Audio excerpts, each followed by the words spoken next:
suis ici là pour te présenter ma sélection de livres de Noël de 2020. J'espère que ma vidéo te plaira. Salut!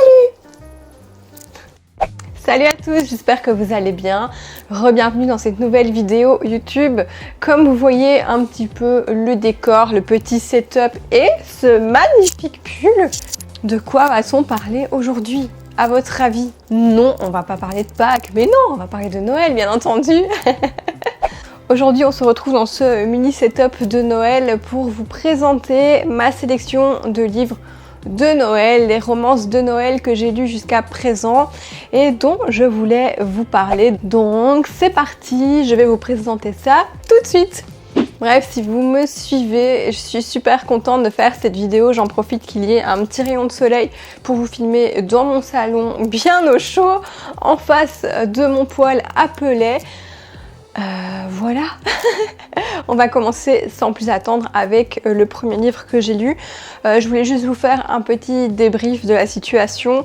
En gros, pendant tout ce mois de novembre, j'ai lu des livres de Noël. C'est la première fois que j'ai le temps d'en lire et c'est la première fois que j'en trouve d'aussi chouettes. Parce que la plupart du temps, c'est vrai que ça me lasse assez, c'est toujours la même chose, c'est redondant, on retrouve toujours plus ou moins les mêmes intrigues qui me lassent un peu et le même type de personnage, voilà. Vous savez de quoi je parle si vous lisez des romances de Noël et si vous regardez les téléfilms sur TF1, etc. Vous savez vraiment de quoi je parle, hein. Voilà, ce sont des codes bien spécifiques aux romances de Noël et c'est vrai que quand on est quelqu'un comme moi qui lit plutôt des polars, tout ce qui est enquête criminelle avec des tueurs en série, avec beaucoup de flingues, etc., des bastons, un petit peu ça va, mais plus c'est compliqué, surtout en livre. C'est vrai qu'à la télé, j'adore regarder ce genre de film, je trouve ça hyper délassant, c'est toujours feel good et puis tu fais un autre truc en même temps. Et ça te permet d'avoir quelque chose en fond quand tu fais ton ménage, quand tu fais ta vaisselle, quand tu fais ton sport, ta petite séance de sport. C'est toujours délassant de voir un film de Noël, c'est toujours plein de bonnes ondes, c'est toujours très positif, très feel good et puis ça me met de bonne humeur. Voilà, cette année je me suis dit, essaye de trouver, Christelle, des livres de Noël qui te font envie. Peut-être que cette année ça va te plaire et que tu ne seras pas déçue. Et je peux vous dire que cette année, en tout cas, je ne suis pas déçue pour le moins du monde. Donc on va commencer sans plus attendre avec le premier livre. Le premier livre que j'ai lu, c'est Noël à la petite boulangerie de Jenny Colgan. C'est le 3e tome de la saga La petite boulangerie. Je suppose que vous avez déjà dû entendre parler de cette saga. Donc on avait 2 tomes juste avant. Dans l'ordre, je ne sais pas parce qu'en fait je ne les ai pas lus. Il y avait La petite boulangerie au bout du monde, il me semble, et une saison La petite boulangerie. Je pense que c'était ça, les 2 titres précédents. C'est vrai qu'ici, à l'approche de Noël, j'avais pas envie de me taper les 2 tomes. Je me suis dit, allez, lis Noël à la petite boulangerie. Tu verras bien ce que ça donne et si c'est nécessaire de lire les tomes précédents. Je ne pense pas, en tout cas, c'était très très bien expliqué, donc ça m'a pas posé de soucis. Concernant le résumé de cette histoire, c'est Polly qui tient une petite boulangerie sur une île des Cornouailles. Et il y a quelques années de là, elle a quitté son boulot, je ne sais plus du tout ce qu'elle faisait parce que ça fait maintenant quelques semaines que j'ai lu le livre. Mais elle a tout quitté pour recommencer une nouvelle vie au bout du monde, donc dans les Cornouailles. Elle a ouvert une boulangerie pour faire forcément de la pâtisserie. Elle y vit avec son compagnon Huckle qui a un job un peu étrange, il fait du miel dans les Cornouailles. Voilà, bon, tout est possible, hein, vous allez me dire. Sauf que là, on est en période de fête de Noël et que au niveau de son boulot, c'est pas trop ça. C'est vrai que Polly n'a pas beaucoup de temps à consacrer à Huckle, il aimerait bien passer beaucoup plus de temps avec elle. Et tous deux habitent non pas dans une maison, non pas dans un appartement, non pas dans une fermette, mais dans un phare. Oui, ils habitent dans un phare. Pourquoi pas. Je n'en dis pas plus. Les avantages et les inconvénients d'habiter dans un phare, je vous laisse imaginer. À l'approche des fêtes de Noël, une de ses amies va lui confier un secret malgré elle. Et je crois que c'est le genre de secret que tu n'as pas envie qu'on te confie. Parce que clairement, c'est un secret qui peut créer des quiproquos. Vraiment, d'énormes quiproquos si ça se sait. Et c'est un secret aussi qui est très très dur à garder. Je ne vous en dis pas plus parce que sinon je vais vous spoiler tout le livre et ce serait vraiment trop dommage.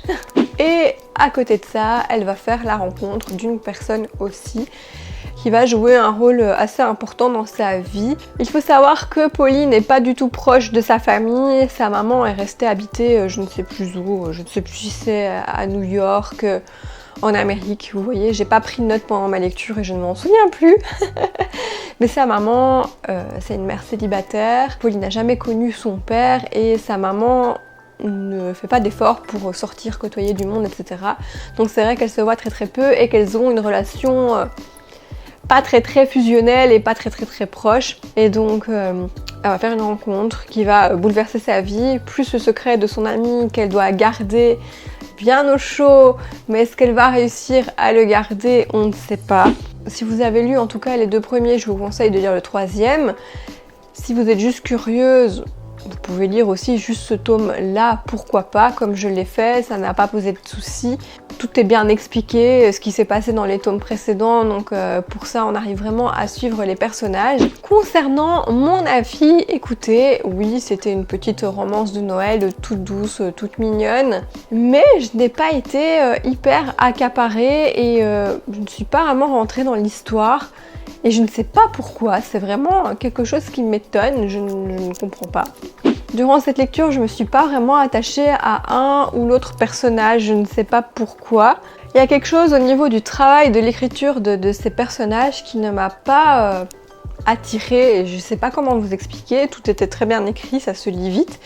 Mais je me suis pas sentie proche de ces personnages, ni de Polly, ni de Huckle, ni de leur histoire d'amour, ni des amis qui entourent ce couple, ni du fameux secret. Même si oui, le fameux secret hein, qu'elle découvre et que sa meilleure amie lui confie est assez waouh. Même si ça donne envie de savoir qu'est-ce qui va s'en suivre. Voilà. Ça n'en reste pas moins une chouette histoire, comme je vous le dis, c'est super bien écrit. J'ai deviné pratiquement tout ce qui allait se passer durant cette histoire. C'est prévisible comme de toute façon toutes les romances de Noël. J'ai tout de même versé une petite larme, ça il faut quand même le dire. Quand j'ai découvert quelque chose, il y a une petite scène, si vous lisez le livre dans un hôpital, vous allez voir quoi. Ça m'a un petit peu émue, c'était assez émouvant, donc c'était vraiment plutôt chouette de lire ça. Ce que j'ai apprécié dans l'histoire, ce sont tout ce qui est description des paysages. C'était vraiment très très bien écrit. C'est vrai que je ne connais pas bien les Cornouailles, mais vraiment ça a l'air d'être, surtout en période de fête, etc. Il y a vraiment des zones qu'on a envie d'explorer. Ça rend l'atmosphère un peu magique, un peu spéciale, un petit peu hors du temps. Et c'est vrai que cet aspect-là, en tout cas de l'histoire, m'a beaucoup séduite. Après, comme je vous l'ai dit, oui, ça se laisse lire. Il y a quelques originalités, comme le fait que Polly habite dans un phare, etc. C'est vrai que le secret qu'elle doit garder et qu'on lui confie, c'est pas un secret qu'on aimerait avoir. Voilà, c'est un petit livre comme ça qui est sympa. C'est pas mon coup de cœur, en tout cas des livres de Noël de 2020. Mais je vous laisse le dire et en tout cas j'aimerais bien avoir vos avis, donc laissez-les en commentaire. Je vais vous garder mon coup de cœur pour la fin, même si c'est le second livre de Noël que j'ai lu. Et on va commencer tout de suite avec le dernier livre que j'ai lu, qui s'intitule Les vrais amis ne s'embrassent pas sous la neige de Juliette Bond. C'est l'histoire d'Alison. Alison qui travaille dans un café où on fait des cookies et des petites pâtisseries comme ça. Elle sort avec Carl qui est un brillant architecte à New York. Ça fait 1 an et demi qu'ils sont ensemble et ça se passe. Voilà, ça se passe. C'est pas le fol amour, mais en tout cas, voilà. Carl est assez absent, il travaille énormément et Alison se sent un petit peu seule. Elle va emménager avec lui et elle va découvrir dans son appartement, elle va faire une rencontre assez improbable avec une sorte de voleur et elle va essayer de lui faire peur à l'aide d'une fourchette. Voilà, c'est un petit peu le résumé de la situation. Et ce voleur qu'elle rencontre dans l'appartement et le duplex de Carl, En gros, c'est son associé et meilleur ami Luc, le beau Luc, le ténébreux Luc, qui est musclé, qui a des yeux noirs. Pour le coup, pour une fois, on n'a pas des yeux verts, des yeux bleus. Et Luc est super cool et super chill et en gros, de fil en aiguille, ils vont devenir amis. Ils ont une relation, voilà, amicale, ça devient son meilleur ami. Ils se taquinent énormément, c'est vraiment très très drôle à lire. C'est vraiment une relation que j'aime beaucoup parce qu'elle me fait penser à ma relation avec mon compagnon qui passe son temps à m'embêter, me taquiner. Et clairement dans ce livre on retrouve vraiment le même type de relation très taquine où on a envie de rendre l'autre dingue et où c'est bon enfant, on fait des choses simples, etc. Et c'est vrai que ce côté-là en tout cas de l'histoire m'a énormément plu. Alors ce que j'aime vraiment concernant Juliette Bond, c'est ses personnages, tout simplement. Elle crée des personnages et elle les rend vraiment réels.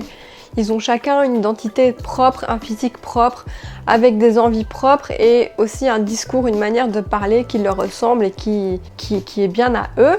Et ça rend vraiment des personnages hyper attachants. Voilà, c'est vrai que dans certains romans de Noël, ou certaines autres romances, on se base surtout sur les protagonistes principaux, donc la femme et l'homme.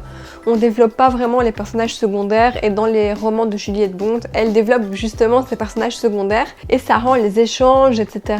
et les relations beaucoup plus intenses, beaucoup plus chouettes, beaucoup plus vraies aussi et c'est vraiment moins lassant, il faut le dire. Et là-dessus, elle a fait un excellent travail, donc bravo Juliette, tu fais ça vraiment très très bien. Bref, c'est vraiment une chouette histoire de triangle amoureux. C'est vrai que ce livre, je l'ai lu d'une traite, je l'ai lu en un jour, ce qui arrive très très rarement. L'écriture était très fluide, ça donne envie de tourner les pages, le récit est intriguant, j'ai adoré. Après, c'est vrai que un petit reproche que je pourrais faire, c'est que ce livre, je ne le mettrai pas entre toutes les mains. Pourquoi ? Parce que à partir des 3/4 du livre, il y a quand même quelques scènes érotiques assez explicites. Je trouve que c'était quand même un peu trop décrit, il y en avait trop. Et moi c'est le côté en fait du livre qui m'a un peu plus déçue parce que c'est vrai que j'avais lu 2 livres de Juliette Bond juste avant que je vais vous présenter qui étaient moins axés là-dessus et du coup c'est vrai que pour cette histoire je ne m'attendais pas du tout à ce qu'il y ait autant de scènes d'amour vraiment très très détaillées et c'est clairement pas un type de récit et de roman que j'aime. Vraiment ça me lasse en fait et je trouve que c'est pas nécessaire en fait. L'histoire était tellement bien, était tellement chouette, c'était tellement bien écrit, c'était pas nécessaire. Je pense qu'une ça aurait été assez, ou en tout cas, vous savez, expliquer sans trop de détails non plus, où tu te fais des films dans ta tête, tu te dis ah oui, il pourrait se passer ça, il pourrait faire ça, etc. Mais c'est suggéré, tandis que là c'est vraiment décrit et pour le coup je trouve que ça a enlevé un certain charme au livre. Après je ne juge pas chacun a son style de livre, chacun aime ce qu'il aime. J'ai pas de souci avec ça, mais moi c'est vrai que c'est le côté de ce roman qui était pas nécessaire selon moi, surtout que c'était un peu trop souvent, donc voilà. Et autre petit bémol, c'est le titre « Les vrais amis ne s'embrassent pas sous la neige », un titre qui selon moi n'est pas vraiment adéquat pour l'histoire. Alors oui, ça parle d'amitié, etc. Mais après, il n'y a pas eu de bisous sous la neige. Moi, j'ai attendu mon bisou sous la neige pendant tout le livre. Je me suis dit, à un moment, il va y avoir un baiser romantique avec les flocons de neige, etc. Eh bien non, non, non, non. Il n'y a pas eu de baiser sous la neige. Je ne pense pas que le titre vienne de l'auteur. Je pense que ça a dû être un choix de la maison d'édition, puisque ça se passe plutôt pendant la période des fêtes. Mais voilà, le titre est chouette, mais le titre ne correspond pas vraiment à l'histoire, à l'entièreté de l'histoire. Et sur la couverture, il y a un petit renne qui évoque la période de Noël. Et clairement, l'histoire se passe après Noël, plutôt au niveau du Nouvel An, et même bien après le Nouvel An. Donc je trouve que ça prête un peu à confusion. Et là-dessus, la maison d'édition n'a pas vraiment été optimale dans ce choix, mais vraiment c'était une belle découverte. Clairement, Juliette Bond, je crois que c'est vraiment ma belle découverte Au niveau auteur romance de cette année 2020, je trouve qu'elle écrit super bien. C'est une française, c'est hyper fluide. Elle te rend les personnages tellement réels. Elle accorde vraiment de l'importance à tout le monde dans l'intrigue. Ces histoires donnent envie toujours de tourner les pages pour connaître le dénouement. Même si ça reste très très traditionnel comme choix de roman, d'intrigue, etc. Elle fait ça très très bien. Troisième livre. Donc c'est le deuxième de Juliette Bond que j'ai lu. C'est « Tu fais quoi à Noël? Je t'évite ». Un titre assez évocateur. Je pense que ça peut arriver qu'on ait envie d'éviter certaines personnes à Noël, dans certains cas, dans certaines familles, etc. Là, pour le coup, on ne parle pas de Noël en famille, famille au sens sanguin. C'est plutôt un Noël en famille, mais entre amis et des amis qui ont recréé une famille. Dans ce roman, on a Charlie qui est une jeune orpheline. Une jeune orpheline, elle est adulte et elle travaille. Et elle fait la rencontre de Blade qui, en fait, l'insupporte. Voilà, elle ne supporte pas ce garçon. Et lui ne supporte pas non plus Charlie. Donc clairement, entre eux, c'est la guerre en permanence. Ils ont le même cercle d'amis, donc ils sont amenés à se voir vraiment chaque semaine. Et chaque semaine, c'est la cata, ils se détestent. Ils se lancent tout le temps des piques, ils se font les pires crasses l'un l'autre. C'en est d'ailleurs assez drôle. Et comme ils font partie d'un groupe de meilleurs amis, ils décident d'aller passer les fêtes de fin d'année tous ensemble. Le choix se porte sur la Laponie, donc vraiment le pays de la neige, de Noël, des fêtes. Et dans le groupe, il y en a qui détestent Noël, donc je peux vous dire que ça va être juste incroyable, ça va être épique. Et Charlie va donc se coltiner des vacances avec Blade qu'elle déteste. Ça va être un mélange de coups bas entre les deux pour essayer de faire plier l'autre et les choses vont s'enchaîner, ça va vraiment monter en intensité pour essayer de toucher l'autre vraiment en plein cœur. Je ne vous explique pas tout ce qu'ils vont faire voilà, pour se saboter parce qu'il faut lire le livre pour ça. C'est drôle, franchement c'est plutôt drôle. Je vous avoue que j'avais un peu peur quand j'ai compris que ça allait être deux ennemis qui se détestaient forcément, hein, des ennemis se détestent, et qui allaient partir en vacances ensemble. Je me suis dit à un moment ça va me lasser ces coups bas, etc. Enfin moi qui suis plutôt une fille peace and love. Donc c'est vrai que j'ai eu peur que ça me lasse. Heureusement on passe vite à autre chose, leur relation évolue et c'est ça qui est très intéressant. L'écriture de ce roman est toujours aussi fluide, on a envie de tourner les pages pour en connaître la suite. C'est vrai que le thème amour-haine, moi c'est vraiment un thème qui me parle pas des masses parce que j'ai jamais aimé ce genre de choses. Et j'avais un peu peur que ça freine ma lecture. C'est vrai que j'avais des a priori, c'est vrai que par moments j'étais un peu dubitative par rapport à la chose, mais c'est vrai que l'auteur fait bien évoluer les choses entre eux, ça devient intéressant. On se penche vraiment sur la vie de l'un et de l'autre. Et c'est chouette en fait d'en apprendre sur chacun des deux protagonistes. Encore une fois, dans les romans de Juliette Bond, tous les personnages sont vraiment très très travaillés. Donc là on a une bande d'amis qui travaillent tous au même endroit, qui se retrouvent donc pour les fêtes de Noël en Laponie. Et chacun a sa propre identité, même les personnages secondaires.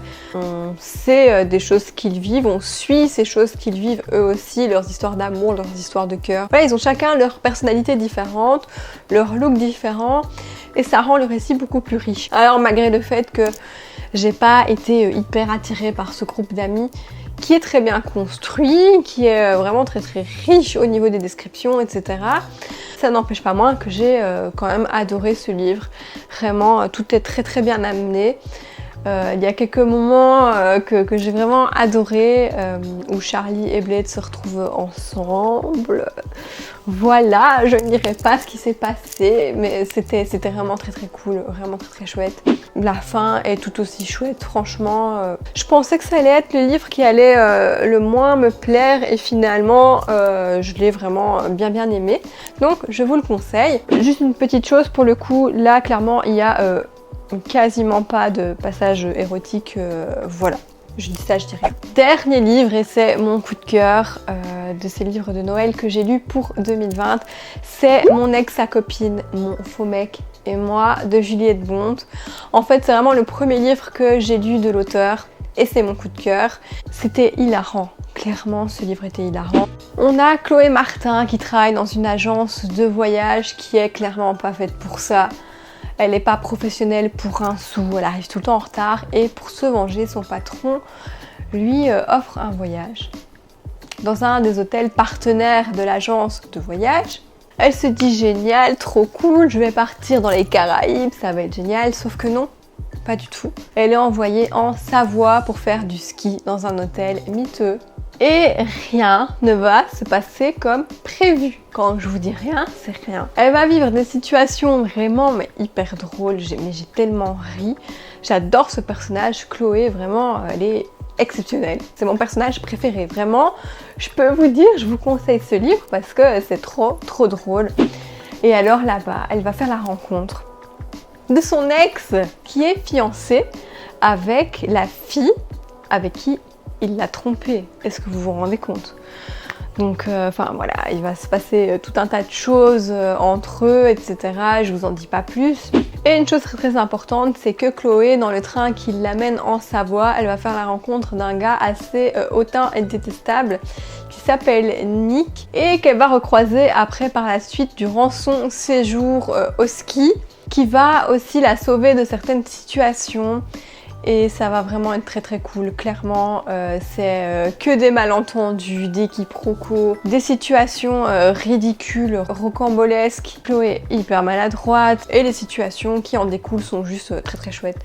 J'ai adoré, vous l'aurez compris, j'ai adoré ce livre. C'est bien écrit, je l'ai lu aussi en un jour. Ça m'a fait rêver, la fin est vraiment très bien. Même si tout est assez téléphoné comme j'aime le dire, ça n'en reste pas moins chouette parce que l'auteur, donc Juliette Bond, arrive à écrire ça et à amener ça de manière, d'une bonne manière, d'une manière qui donne envie de tourner les pages et d'arriver au dénouement. Et là aussi, pour le coup, il n'y a pas 1 million de scènes érotiques, il y a une scène, voilà. En fait, ce que j'aime dans les romances, c'est quand t'as la fameuse scène que tu attends avec impatience, tu vois. Tu l'attends, t'es en tension depuis le début du livre, depuis la rencontre avec l'homme avec un grand H. Tu te fais des films, tu te dis oh mon dieu, quand est-ce que ça va se passer, etc. Et puis ça se passe et c'est très bien comme ça. Il faut pas 1 million de détails en fait, c'est pas nécessaire du tout. Et là c'est très bien géré. La suite qui en découle de ce passage est à mourir de rire d'ailleurs. Voilà, c'est mon coup de cœur de l'année 2020. Je vous remets ici la pochette du livre, la première de couverture. Sublime, j'espère que je vous dis tout, mais voilà, c'était très chouette. Peut-être que je relirai ce livre en 2021. Donc voilà, j'espère que cette vidéo vous a plu, que de découvrir ces 4 livres vous a également plu. Dites-moi si vous avez déjà lu un de ces 4 romans ou plusieurs de ces 4 romans. Laissez-moi des commentaires, histoire de me partager vos avis. Dites-moi ce que vous en avez pensé. Si je vous ai donné envie de lire ces livres, dites-le moi aussi, j'ai très hâte de le savoir, je suis très curieuse. Globalement, ce sont 4 lectures que j'ai adorées. Vraiment, j'ai mis des bonnes cotes sur Livre Addict. J'ai émis des points négatifs pour ces lectures parce que c'est vrai qu'il y a des petits éléments que j'ai moins aimés. Il faut ne pas oublier que ça reste hyper subjectif et personnel. Un avis est subjectif. Tous les goûts sont dans la nature, donc soyez ouverts. En tout cas, j'ai passé de très bons moments avec ces 4 livres de Noël. Et je vais certainement essayer d'en lire d'autres durant le mois de décembre. Là, je tenais vraiment à vous faire cette revue pour vous donner des idées de titres à lire et comme ça vous avez mon avis en temps réel. C'est toujours intéressant, je trouve. Si vous avez aimé la vidéo, n'hésitez pas à laisser un petit pouce bleu, ça me fera très plaisir. Et si vous aimez mes vidéos, ma chaîne, mon univers, n'hésitez pas à vous abonner et à activer la petite cloche. Voilà, c'est terminé, hein. Il faut bien qu'on se quitte à un moment donné. Je vous dis à très vite. Prenez soin de vous, passez de bonnes fêtes de fin d'année si on ne se voit plus d'ici là. Soyez patients, vraiment, faites très attention à qui vous côtoyez. Les gestes barrières hyper importants, s'il vous plaît. Bref, prenez soin de vous. Je vous souhaite de bonnes lectures, soyez heureux, faites des choses qui vous font du bien. Et je vous dis à très vite dans une prochaine vidéo. Ciao